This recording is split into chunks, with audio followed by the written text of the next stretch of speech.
apa momen yang buatkan Madam rasa macam aku kena buat bisnes ni betul-betul? Ada tak momen tu yang macam okay, fine, sekarang stop, aku kena buat bisnes tu betul-betul? Okey, saya punya big why adalah anak-anak saya sebenarnya.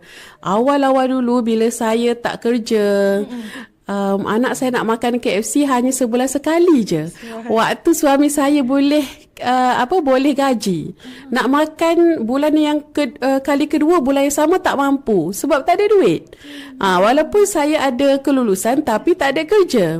So, apa yang saya buat? Saya mulakan dulu dengan jual aiskrim Malaysia dekat rumah. Berdiri 2 jam nak dapatkan RM30 sebulan. Bayangkan struggle-nya macam mana. Waktu tu anak saya 2 orang. Anak yang tengah kecil, bayangkan lalu dekat KFC tu, anak yang kecil tu KFC, kita tak ada duit. Kita ada tapi untuk survive untuk sebulan. So daripada situlah saya kata, aku tak boleh, aku tak nak. Aku nak memenuhi keperluan anak aku. Kan? Kalau kita susah tak ada masalah.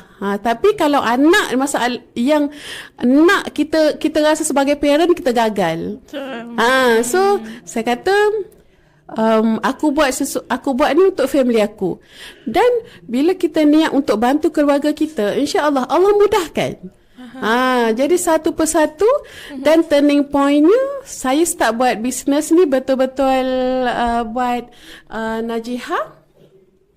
buat bisnes pada bulan 4 dan saya selama 3 bulan alhamdulillah daripada modal ratus pergi kepada ribu.